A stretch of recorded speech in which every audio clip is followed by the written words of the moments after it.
Bonne journée à toutes. Le procureur de la République de Bastille a confirmé l'ouverture d'une enquête suivie par les services de la gendarmerie auprès des signalements faisant état du comportement suspect d'un individu à bord d'un train des chemins de fer de la Corse lors d'une desserte entre Bastille et Casamozza.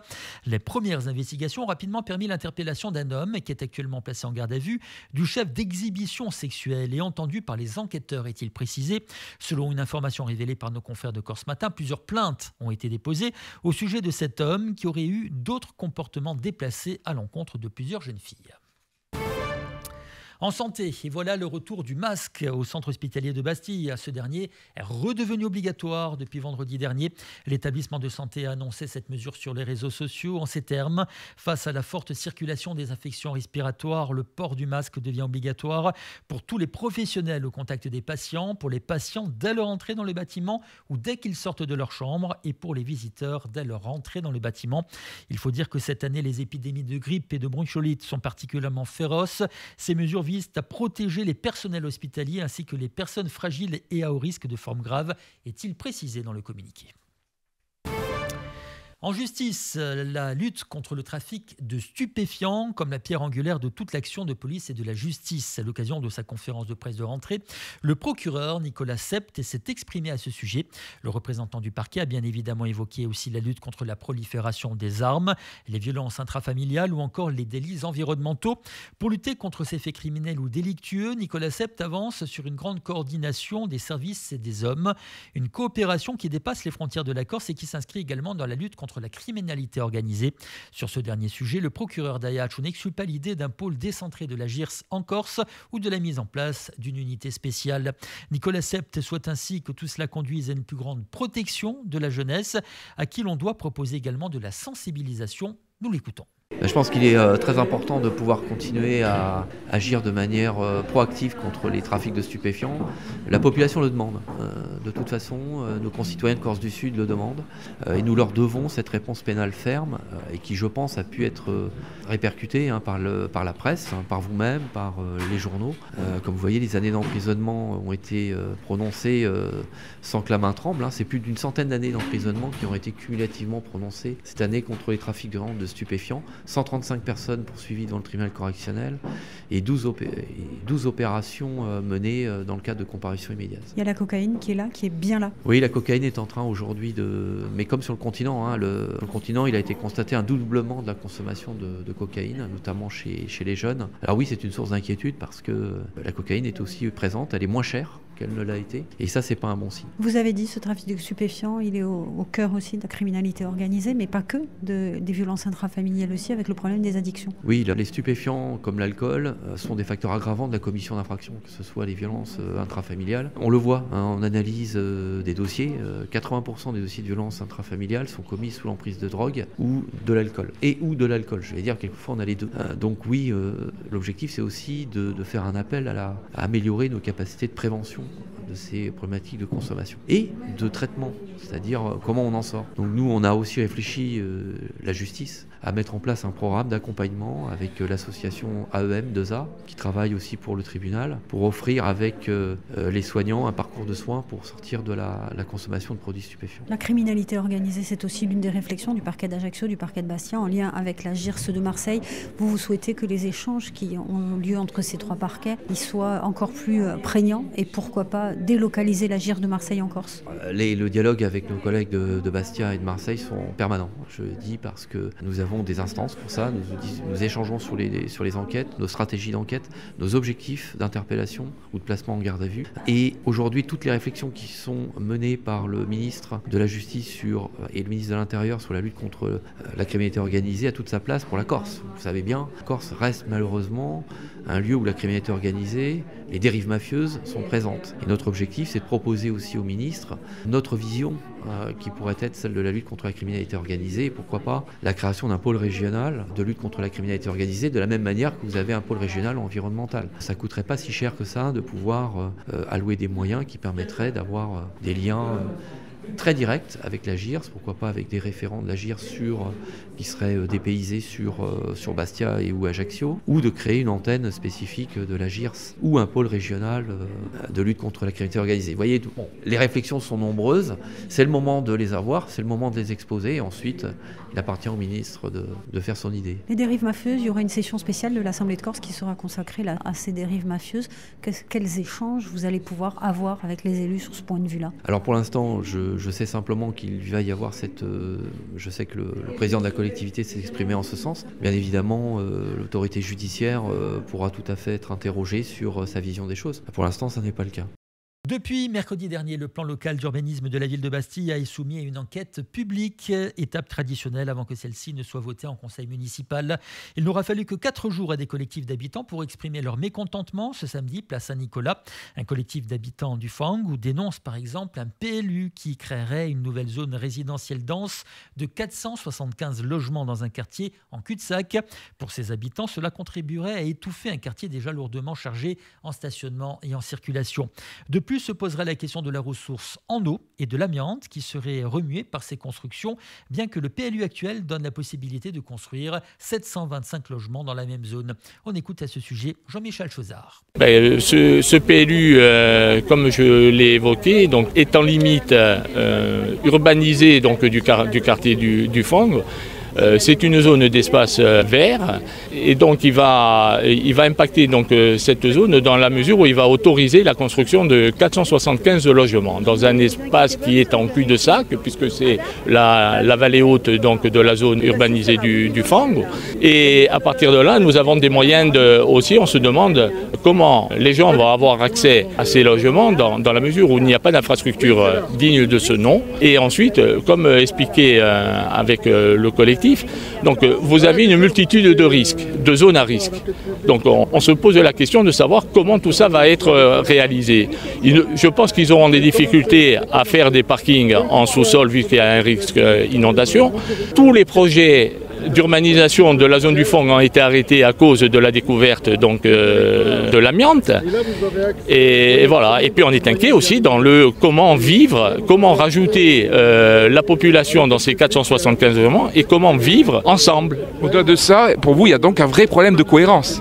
Il y a un problème de cohérence. On n'est pas contre l'urbanisation. C'est la vie de la cité. Le Bastia d'il y a 200 ans n'est pas le Bastia d'aujourd'hui et ne sera pas le Bastia du futur. Mais il faut adapter. Pourtant, c'est bien un quartier à Bastia où on connaît les constructions à plusieurs étages. C'est le quartier du Fang, justement. Mais aujourd'hui, pour vous, vous êtes arrivé à la limite, ça. Voilà. Surtout que le changement d'urbanisation, on veut de la verticalité, on veut de la densification, on ne veut pas de l'extension. C'est pas moi qui le dis, c'est les modifications du PLU. Or là, il n'est pas question de densification. La densification, cela veut dire qu'une zone qui est déjà artificialisée, on la densifie. Donc cela veut dire qu'on va enlever l'existant et on va construire sur la hauteur. Vous craignez des expropriations, c'est ça? Il va certainement y avoir des expropriations. Et puis, comme expliqué, on est déjà en limite d'urbaniser. Donc là, il n'est pas question de densification, il est question d'extension. Or, la municipalité dit qu'ils ont arrêté. On ne fera plus d'extension, on fera de la densification. Donc là, il y a une contradiction. Ça veut dire que vous êtes très offensif sur l'enquête publique qui vient de s'ouvrir, c'est ça? L'enquête publique, on ne laissera pas faire, c'est pas la question. La question est de dire, attention, vous pouvez faire des choses, mais faites-les en adéquation avec la vie de la cité, et avec les gens et pas contre les gens. Il s'agissait de Jean-Michel Chozard pour le collectif des habitants du Fang. Le collectif d'Aliagne, de son côté, pointe du doigt l'autorisation des surélévations d'habitations existantes dans le quartier, tout comme la construction d'immeubles de 2 étages qui défiguraient les lieux. Plus globalement, c'est une verticalisation et la concentration des habitations qui est dénoncée de façon convergente par les 2 collectifs. Pour rappel, la loi zéro artificialisation nette des sols exige que pour autant de constructions, des espaces verts soient créés, obligeant à des constructions à plusieurs niveaux. Le collectif propose ainsi de rendre à la nature les espaces libérés par le déménagement des divers sites de l'hôpital de Bastille vers le nouveau et de focaliser la création de nouveaux logements en périphérie de la ville. Détail important, le porte-parole du collectif d'Aliagne, Didier Franceschi, est en charge de la confection du programme de Julien Morganti aux côtés de ce dernier pour les municipales de 2026. Ce dernier était d'ailleurs présent, tout comme Jean Tsoukarelli, tandis que Jean-Louis Milani, adjoint maire de Bastille, en rupture de banc avec Pierre Savelli, a effectué un bref passage. On écoute Didier Franceschi. Ce qui nous inquiète, c'est que les dispositions du nouveau plan local d'urbanisme, qui vise à verticaliser l'habitat et à concentrer les logements, va complètement dégrader dans nos quartiers la qualité de vie, notamment par 3 dispositions. La première, qui est l'autorisation de surélévation de tous les bâtiments existants. La deuxième, qui est l'augmentation des surfaces constructibles par parcelle à l'intérieur de notre quartier, donc forcément une aggravation de l'artificialisation des sols. Et la troisième disposition, c'est l'instauration dans notre quartier d'immeubles de 2 étages qui n'existent pas. Donc le fragile équilibre que nous avons mis tant de temps à construire va être détruit. Alors il y a une loi qui s'appelle zéro artificialisation des sols justement et qui ne permet plus clairement de petites constructions, de petites maisons pour éviter de trop artificialiser les sols. Selon vous, malgré tout, l'équilibre n'est pas là entre le fait de se conformer à cette loi et ce qui est proposé dans le PLU? Alors la loi zéro artificialisation nette autorise la construction nouvelle, à condition qu'à surface égale, on puisse rendre à la nature des surfaces déjà construites. Donc dans ce respect de la réglementation, ce que nous proposons, c'est de profiter à Bastia, dans les prochaines années, du déménagement de multiples administrations, comme par exemple l'hôpital dans Païsénov qui va être déplacé sur le quartier du Labrette, mais aussi toutes les annexes de l'hôpital qui sont à Tog et d'autres administrations comme l'EDF qui dans les prochaines années vont dégager, sortir de leurs installations actuelles. Nous proposons à ces installations de les renaturer, de réintroduire à la place de grands espaces à Bastia, de parcs et jardins, et à surface équivalente, donc pour respecter le zéro artificialisation nette, à surface équivalente, construire en périphérie de ville des nouveaux écoquartiers reconnectés avec la nature, à taille humaine, avec des bâtiments beaucoup plus bas. Alors on sait qu'à Bastia, il y a un vrai problème d'immobilier. Vous proposez très clairement de ne plus construire, si on comprend bien, de nouveaux logements en centre-ville, puisque ces espaces, vous les voulez pour devenir verts. Pourquoi justement ce choix, selon vous, du fait de ne plus construire en ville? Parce que la ville, elle a besoin d'être renaturée. La ville est trop concentrée, elle manque d'espace naturel, et il faut absolument réintroduire cette nature en ville. Et ce dispositif de la loi climat et résilience est pour nous une opportunité pour justement obliger la municipalité à réintroduire cet espace vert dont tous les Bastiais ont besoin. Les villes d'aujourd'hui, les villes modernes, les villes qui respectent les grands standards urbains de demain, ne sont pas des villes concentrées, ne sont pas des villes verticalisées, ce sont des villes qui sont renaturées. Il faut remarier Bastia avec la nature, c'est important. Ça veut dire que vous allez passer à l'offensive donc sur cette enquête publique, de quelle manière? Pour l'instant, on va suivre la réglementation qui nous est imposée, c'est-à-dire on va, le vendredi 24 janvier, demander un entretien avec le commissaire enquêteur de manière à exposer les critiques que nous faisons vis-à-vis du nouveau PLU et à la place faire des propositions concrètes, de manière à ce que la proposition que nous faisons soit installée dans les cahiers de l'enquête publique. Et après, nous verrons ce que la municipalité en fait. Un dernier mot, Didier Franceschi, donc vous représentez le collectif Tagliani, mais vous êtes aussi, on ne va pas le cacher, aux côtés de Jean Morganti dans la campagne des municipales. N'y a-t-il pas un risque de récupération de votre part, en tout cas que les gens pensent que vous récupérez le dossier? Alors c'est justement ce que nous ne voulons pas. Cette démarche, elle est totalement non politique. Moi je suis un citoyen, je peux avoir des opinions qui sont politiques, mais ce n'est pas la démarche des habitants d'Agliane, car en plus peut-être de mes opinions politiques, je peux aussi avoir une démarche citoyenne. Donc la démarche, elle est apolitique, de manière à, avec les habitants d'Agliane qui étaient présents ici, et d'autres qui n'ont pas pu se déplacer, faire en sorte que nous puissions agir pour le mieux pour Bastia. Ce jeudi et ce vendredi auront lieu à l'hôtel Campodello Roaiach où les journées fêtes de la science organisées par la Ligue contre le cancer de Corse du Sud. Ateliers et conférences sont au programme autour de la thématique exemple de mathématiques appliquées au service de la médecine. Ces 2 journées sont ouvertes et accessibles à tous et de nombreux groupes scolaires venus de toute la Corse sont attendus. Pour le comité d'ESA, cette démarche s'inscrit dans une volonté de familiariser le grand public au monde scientifique en utilisant des approches intéressantes et novatrices afin de vulgariser des sujets souvent décrits comme inaccessibles. Ce projet, renouvelé chaque année, est également l'occasion de créer des vocations chez les plus jeunes dans ces domaines qui sont d'une importance capitale aujourd'hui. On écoute le docteur Sauveur Merlingue, président de la Ligue contre le cancer de Corse du Sud. Les progrès actuels de la science font qu'on arrive à avoir des outils qui sont de plus en plus importants et qui font appel à des mathématiques. Tout ce qui est médical actuellement repose sur des mathématiques, sur des algorithmes. Et en même temps, il faut reconnecter donc une certaine partie de la jeunesse à la possibilité de faire des actions, de faire des mathématiques qui vont ensuite déboucher sur des activités médicales. Et il est important qu'on puisse éveiller l'esprit de nos jeunes adultes, de nos jeunes adolescents, de nos adolescents, sur les possibilités qu'il y a à déboucher sur des métiers qui sont en rapport avec les sciences et les mathématiques, parce que c'est l'avenir. Et c'est qu'en plus, donc, si vous voulez, pour la Ligue contre le cancer, l'intérêt, il est de penser simplement que demain, mieux les gens seront formés, plus les jeunes seront intéressés à la médecine, plus on aura de médecins, plus on aura de gens formés, médicalement et qui ont, quand je dis médical, c'est pas uniquement le médecin, c'est tout ce qui va avec, c'est le laboratoire, c'est la radio, c'est les métiers parallèles de la médecine qui aboutissent en fait à une meilleure prise en charge du malade. Et quand on parle de meilleure prise en charge du malade, on parle aussi de la recherche, on parle de la santé, on parle du cancer et on vient donc, si vous voulez, sur l'intérêt qu'il y a pour la Ligue à promouvoir ce genre d'activité. C'est pour ça que nous finançons cette activité. Nous la finançons, nous, directement, de façon à ce qu'effectivement, on remplisse notre rôle par rapport à la société et par rapport aux malades. Parce que c'est aller dans le sens de la recherche, c'est aller dans une meilleure approche du soin, du diagnostic et aussi de la prise en charge et de l'aide aux malades par la même occasion. Donc, pour nous, c'est capital, c'est même essentiel. Donc, c'est pour ça que nous avons fait un cheval de bataille et que nous le finançons et que nous sommes apprêtons à le financer de façon pérenne. Parce que nous ne voyons pas l'avenir de la médecine autrement que dans la prise en charge du malade, dans la lutte contre l'environnement, contre les pollutions environnementales qui sont au premier plan. On le voit encore avec les PAFCS, hein, donc les perturbateurs endocriniens permanents qui ont été pointés du doigt par l'OMS récemment. Donc tout ceci, si vous voulez, est conforme à l'engagement de la Ligue contre le cancer et du comité de la Corse du Sud et même de la Haute-Corse avec laquelle nous travaillons en symbiose pour faire en sorte, si vous voulez, que demain, on ne soit pas déconnecté, si vous voulez, de l'humanité. Parce que la médecine devient impersonnelle et ça n'est pas l'intérêt, si vous voulez, parce que l'humanité ne doit pas nous séparer, de la pratique. Et actuellement, on voit sur la technicité, on voit sur l'intelligence artificielle, sur les avantages qu'elle présente, mais sur les risques aussi qu'elle peut faire comporter aux patients qui vont aller directement, si vous voulez, s'intéresser à leurs problèmes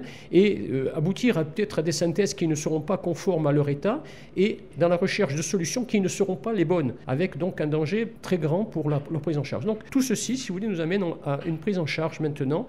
Alors, il y a environ 153 élèves qui sont inscrits là-dessus. Vous voyez, c'est quand même un chiffre très important. La majorité, l'ensemble même, je dirais, des établissements de la Corse du Sud, des terminales, vont participer à cet événement sur 48 heures avec des gens qui viennent, donc, si vous voulez, exprès pour cela. Et ils le viennent, donc, il faut le souligner quand même, si vous voulez, bénévolement. Hein. Donc, nous organisons tout, mais ce sont des bénévoles. Donc, on va avoir le professeur Dominique Barbolos, bien connu en Corse, bien entendu, un grand monsieur concernant les mathématiques et l'application à la médecine. Il y aura le docteur Canalis Durand, il y aura le docteur Xavier Mourachol, il y aura Marie Giuntini et Frédéric de l'université de Corte qui seront là aussi, plus M. Ball qui vient de l'université de Bâle. Voilà, donc on aura un panel de gens qui sont hyper compétents et qui vont pouvoir partager avec les étudiants qui viennent des connaissances et une ouverture, ouvrir leur esprit sur des choses qu'ils n'imaginent même pas. Et donc je crois que c'est capital pour la Corse, c'est capital pour la jeunesse, c'est capital pour les patients, pour les malades. Et nous voulons être les facilitateurs de ce genre de réunions parce qu'elles vont déboucher sur un intérêt accru sur le malade. Il s'agissait du docteur Sauveur Merlingue, président de la Ligue contre le cancer de Corse du Sud. Parmi les défis à relever dans le domaine scientifique et médical, on retiendra celui de l'intelligence artificielle, un domaine essentiel qui progresse très vite et qu'il faut aborder avec éthique et humilité, mais qu'il faut maîtriser à travers le prisme de l'humain.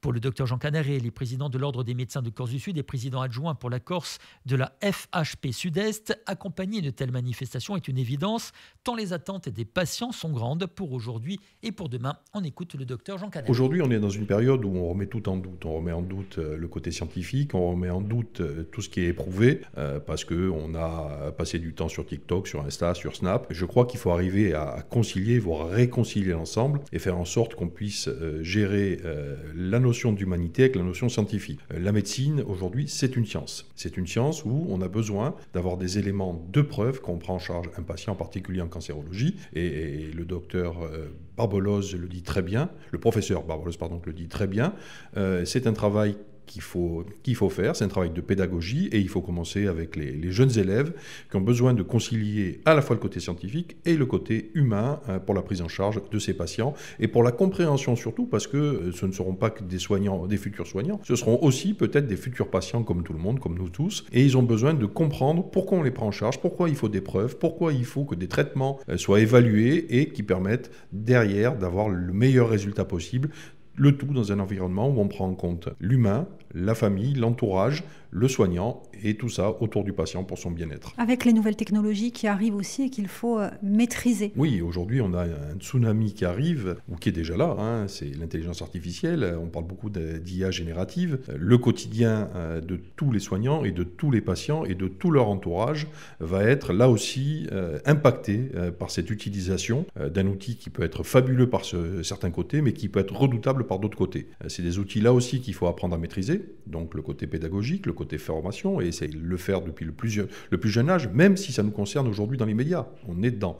Mais c'est des outils qui seront certainement indispensables aux médecins et à l'ensemble des professionnels de santé pour la prise en charge des patients, mais qui doivent être maîtrisés, qui doivent être là aussi à échelle humaine, où il doit y avoir une garantie de confidentialité, une garantie d'acceptabilité pour tout le monde. Nos données ne doivent pas diffuser dans le monde entier, elles restent la propriété du patient. Le soignant en est temporairement l'utilisateur, mais le vrai propriétaire de ces données, ça doit rester le patient. Et je crois qu'au niveau européen, on a fait l'IA Act qui est là pour s'occuper du côté réglementaire et législatif, mais il y a tout le côté éthique à mettre en place, et il y a beaucoup de recherches sur ce niveau-là, sauf qu'il faut aller très très très vite. Volet en Ligue B, le GFC a mordu la poussière du côté de Nancy ce samedi soir sur le score de 3-7-1. Sans son capitaine Florent Lacassie, le GFC a été néanmoins ambitieux avant cette rencontre, désireux de préserver son avance au classement général du championnat. Mais les joueurs de Frédéric Ferrandez sont tombés sur une équipe lorraine inspirée et renversante. En effet, ce sont les Ajacciens qui ont remporté le premier set du match 17-25. La suite de la rencontre fut bien plus compliquée pour les Diables Rouges, nettement dominés dans la deuxième manche 25-16 avant de céder de nouveau malgré des scores beaucoup plus serrés, 26-24 et 25-23 en faveur de Nancy. Le GFCA reste néanmoins seul en tête du championnat avec 2 points d'avance sur Fréjus, étonnamment battu dans la salle de Cambrai. Océane Ayala a remporté le championnat de Corse de kickboxing Muay Thai dans la catégorie K1 style.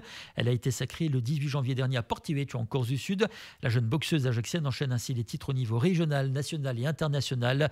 Elle égrène également les victoires au niveau universitaire. Nous sommes le lundi 20 janvier 2025, jour de la Saint-Sébastien. Le temps est perturbé aujourd'hui encore avec un ciel variable à très nuageux sur l'ensemble de l'île. En Haute-Corse, le temps sera couvert cet après-midi avec des averses de pluie et la possibilité de développement de foyers orageux. Il y aura également des averses en Corse du Sud, mais ces dernières seront plus sporadiques et localisées.